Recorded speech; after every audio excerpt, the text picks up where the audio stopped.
అందరు నమస్కారం అండి. విశాఖ బాధ్యతల్ని పరామర్శించడానికి జగన్మోహన్ రెడ్డికి 3 రోజులు టైం పట్టిందండి. ఈ 3 రోజులు మరి ఎక్కడ ఏం పీకుతున్నాడో నాకు తెలియదు కానీ 3 రోజుల తర్వాత ఈరోజు బయటకు వచ్చాడు. అదైతే సామెత అంటారు కదా, దొంగలు పడిన 6 నెలలకి కుక్కలు మురుగుతాయంటారు కదా, అదేవిధంగా 3 రోజుల తర్వాత బయటకు వచ్చి ఈరోజు విశాఖపట్నంలో ఒక ప్రెస్ మీట్ పెట్టి ఆ ప్రెస్ మీట్లో అన్ని అబద్ధాలు అన్ని అసత్యాలు జగన్మోహన్ రెడ్డి మాట్లాడడం జరిగింది. అదే సందర్భంలో కొన్ని బూతి పదాలు కూడా వాడడం జరిగింది. బోడే బొచ్చు అంటూ. అంటే జగన్మోహన్ రెడ్డికి బోడు బొచ్చు ఉంది, జగన్మోహన్ రెడ్డికి ఒక్కడికే బొచ్చు ఉంది, ఇంకూరికి లేదా బొచ్చు, అందరికి ఉంది జగన్మోహన్ రెడ్డి బొచ్చు. అలాగే జగన్మోహన్ రెడ్డి విశాఖపట్నంలో అంటే జగన్మోహన్ రెడ్డి అధికారంలో ఉన్నప్పుడు ఎల్జీ ఫార్మా కంపెనీలో ఒక ఇన్సిడెంట్ జరిగింది కదా, ఆ ఇన్సిడెంట్ గురించి మాట్లాడుతూ నేను ఒక్కొక్క కుటుంబానికి ₹1,00,00,000 ఆర్థిక సాయం చేశాను, అది నా కమిట్మెంటు, అది నా పార్టీ చిత్తశుద్ధి అని అబద్ధాలు మాట్లాడే ప్రయత్నం చేస్తూ అడ్డంగా దొరికిపోయాడు మన జగన్మోహన్ రెడ్డి. ఎందుకంటే ఎవరైతే నేను ₹1,00,00,000 ఇచ్చాను అని మాట్లాడుతున్నాడో ఒక్కరికి కూడా ₹1,00,00,000 జగన్మోహన్ రెడ్డి ఇవ్వలా. ఆధారాలు కూడా ఉన్నాయి, ఆధారాలతో సహా ఈ వీడియోలో మాట్లాడే ప్రయత్నం చేస్తాను. అలాగే జగన్మోహన్ రెడ్డి ప్రెస్ మీట్లో ఏం మాట్లాడాడు అనేది ఒకసారి వినండి. విన్న తర్వాత బాధ్యతల మాటల్లోనే మీకు వినిపించే ప్రయత్నం చేస్తాను. వీడియోని లైక్ చేయండి, షేర్ చేయండి. ఖచ్చితంగా ఈ వీడియోని ఎక్కువ మంది చూడాలి. ఇలాంటి జగన్మోహన్ రెడ్డి మాట్లాడే అబద్ధపు మాటలు ఇలాంటి దుష్ప్రచారాలు ప్రజలు తెలుసుకోవాలి. చెప్పాయా కాంపెన్సేషన్ విషయంలో నిన్న చంద్రబాబు నాయుడు గారి సుపుత్రుడు ఆయన మాట్లాడిన మాటలు చూస్తే నిజంగా ఆశ్చర్యం కలిగిస్తుంది. మానవత్వం అన్నది ఎవరికైనా ఎక్కడైనా కానీ కొద్దో గొప్ప ఉండాలి కదా, ఇలాంటి మనుషులు కూడా ఉంటారా అనిపించింది. నిజంగా ఆయన అంటాడు ₹1,70,00,000 ఇస్తా ఉన్నాము అని చెప్పి. నాకు ఆశ్చర్యంగా అడుగుతా ఉన్నా, అయ్యా లోకేష్ గారు, ఈ ₹1,70,00,000 మీరు ఏదైతే మాట్లాడుతా ఉన్నారో ఆ ఎంప్లాయీస్ కు రైట్ఫుల్ గా వాళ్ళకి రావాల్సిందే కదయ్యా, నువ్వు ఇస్తా ఉన్నావు, ఎక్స్ట్రా నువ్వేం ఇస్తా ఉన్నావు అని చెప్పి నేను అడుగుతా ఉన్నా. మరి నేను అడుగుతా ఉన్నా, ఇక 1.72 crores ఇంకొకటి నువ్వు ఇచ్చేది ఏంటయ్యా బోడి? ఆ బోర్డు సంగతి మాట్లాడదాం. ఆగు, ఏమే నీ బోర్డు గుండు కొడతా నీకు ఈరోజు, చూసుకో కావాల్సింటే. ఆ బోర్డు గురించే మాట్లాడుకుందాం. నువ్వు ఇచ్చావు కదా గతంలో అధికారం ఉన్నప్పుడు బోర్డు బొచ్చు, దాని గురించే మాట్లాడదామండి. జగన్మోహన్ రెడ్డి నువ్వు ఇచ్చేది ఏంటయ్యా బోడి అని అడుగుతా ఉన్నా.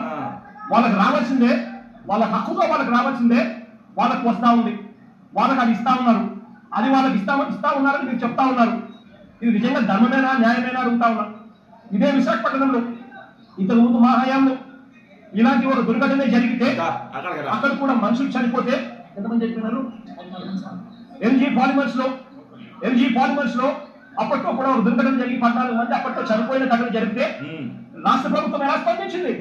వెంటనే ముఖ్యమంత్రి ఇక్కడికి వచ్చి, అంటే జగన్ ఇక్కడికి వచ్చి ఏకంగా ₹1,00,00,000 ఇచ్చే మగవాడు కూడా ఇంత గట్టిగా చెప్పడు, ఇచ్చే మగాడు కూడా ఇంత గట్టిగా చెప్పడు.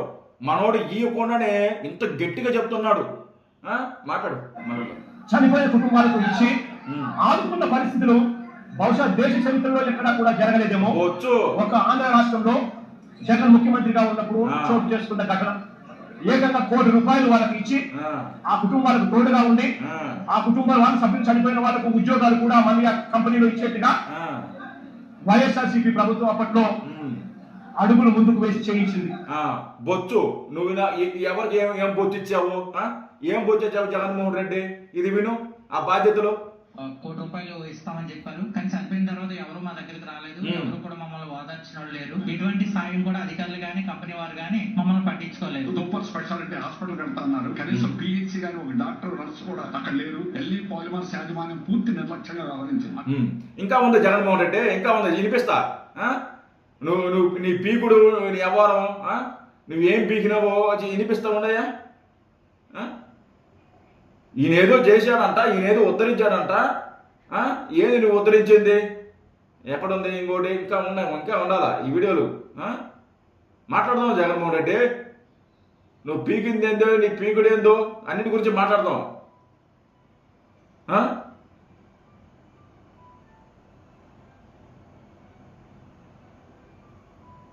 అది కనిపించలేదు. అయితే నేనేమంటానంటే ఈయన ఏదైతే నేను ₹1,00,00,000 ఇచ్చాను అని చెప్పి మాట్లాడుతున్నాడో ఈ జగన్మోహన్ రెడ్డి ఎవరికి కూడా డబ్బులు ఇవ్వాల, ఆర్థిక సహాయం చేయలా, వాళ్ళని ఆదుకోవాలా గాలికి వదిలేశాడు ఆయన అధికారంలో ఉన్న రోజులు.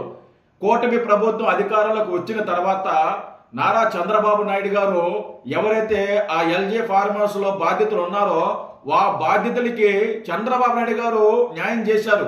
కూటమి ప్రభుత్వం అధికారంలోకి వచ్చిన తర్వాత ఆ కుటుంబాలకి 120 కోట్లు వాళ్ళ బాధ్యతలకి ఇచ్చాడు చంద్రబాబు నాయుడు గారు. వాళ్ళకి న్యాయం కూటమి ప్రభుత్వంలో జరిగింది. జగన్మోహన్ రెడ్డి హయాంలో జరగల. ఏమి గుర్తుపెట్టుకోవాలి మీరు. జగన్మోహన్ రెడ్డి అయితే గట్టిగా మాట్లాడితే అది నిజాలైపోతాడు అనుకుంటాడేమో. వాళ్ళకి న్యాయం జగన్మోహన్ రెడ్డి చేయలా, జగన్మోహన్ రెడ్డి హయాంలో జరగలేదు, కూటమి ప్రభుత్వంలో జరిగింది.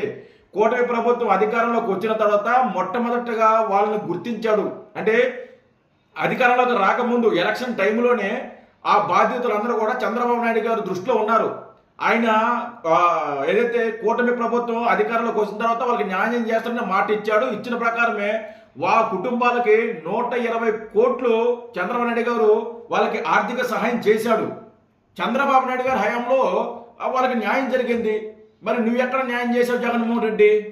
ఎవరికి ఇచ్చావు నువ్వు కోటి రూపాయలు? ఏది మాట్లాడించు, ఏది చూపించు.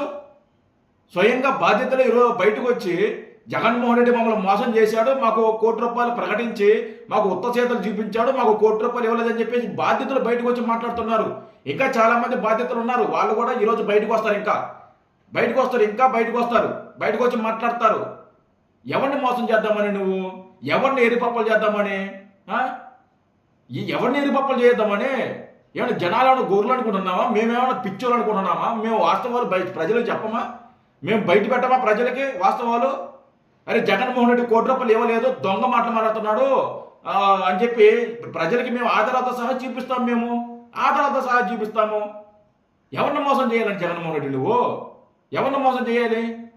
నువ్వు ఈరోజు వచ్చి నువ్వు ప్రెస్ మీట్ పెట్టి ఈ కూటమి ప్రభుత్వం నిర్లక్ష్యం వల్ల ఏం మాట్లాడుతున్నావు నువ్వు? విశాఖ ఉక్కు ఫ్యాక్టరీ ఎవరి చేతిలో ఉంది? కేంద్ర ప్రభుత్వం చేతిలో ఉంది. రాష్ట్ర ప్రభుత్వానికి ఆ ఉక్కు ఫ్యాక్టరీ సంబంధం లేదు. ఇదంతా కూడా లావాదేవీలు అన్ని కూడా కేంద్ర ప్రభుత్వం చూస్తుంది. వాళ్ళ చేతుల్లోనే ఉంది, వాళ్ళ హాజీలోనే ఉంది. నువ్వు ప్రశ్నించాలనుకుంటే నువ్వు కేంద్ర ప్రభుత్వాన్ని ప్రశ్నించాలి. నువ్వు నిజంగా మగాడివైతే, నువ్వు ఒక పార్టీకి అధినేత అయితే, నువ్వు దమ్మున్న నాయకుడు అయితే నువ్వు కేంద్ర ప్రభుత్వాన్ని ప్రశ్నించు. మగాడివైతే నువ్వు ప్రశ్నించలేవు. ఎందుకో తెలుసా? కేంద్ర ప్రభుత్వాన్ని ప్రశ్నిస్తే నీ పాత కేసులన్నీ తోడి నిన్ను బొక్కలా చేస్తారని భయం నీకు. అందుకు నువ్వు వాళ్ళ జోలికి పోవు. ఇక్కడ కూటమిలో నాయకులు తేరగా దొరికారు కదా ప్రతిదానికి నిందలేయడానికి. ఏదైతే ఈ విశాఖ ఉక్కు ఫ్యాక్టరీ అనేది కేంద్ర ప్రభుత్వానికి సంబంధించింది. మీరు అధికారంలో ఉన్నప్పుడు దాన్ని ప్రైవేట్ పరం చేస్తామంటే ఒక్క మాట మాట్లాడావు నువ్వు? బయటకు వచ్చి ఒక్క మాట కూడా మాట్లాడాల. ఆ రోజు చంద్రబాబు నాయుడు గారు, నారా లోకేష్ గారు, పవన్ కళ్యాణ్ గారు వాళ్ళు ఆపారు. కూటమి ప్రభుత్వం అధికారంలోకి వచ్చిన తర్వాత ఆ ఉక్కు ఫ్యాక్టరీకి నిధులు కేటాయించారు, నిధులు తీసుకొచ్చారు. ఈరోజు ఆ ఉక్కు ఫ్యాక్టరీ జరుగుతుంది అన్నంగా అంటే దానికి కారణం కూటమి ప్రభుత్వం. నువ్వేం చేశావు? ఉక్కు ఫ్యాక్టరీకి నువ్వేం చేశావు? స్టీల్ ప్లాంట్కి నువ్వేమి చేయలా, నువ్వేమి పేకలా. ఎడకొచ్చి ప్రెస్ మీట్ పెట్టి పెద్ద ముదర మాటలు, నా హయాంలో ₹1 ఇచ్చాను, నేను అది చేశాను, ఇది చేశాను. ఎవరికి ఇచ్చావు నువ్వు ₹1? ఎవరికి ఇచ్చావు నువ్వు ₹1? తీసుకురా, ఒకరిని బయటికి తీసుకురా.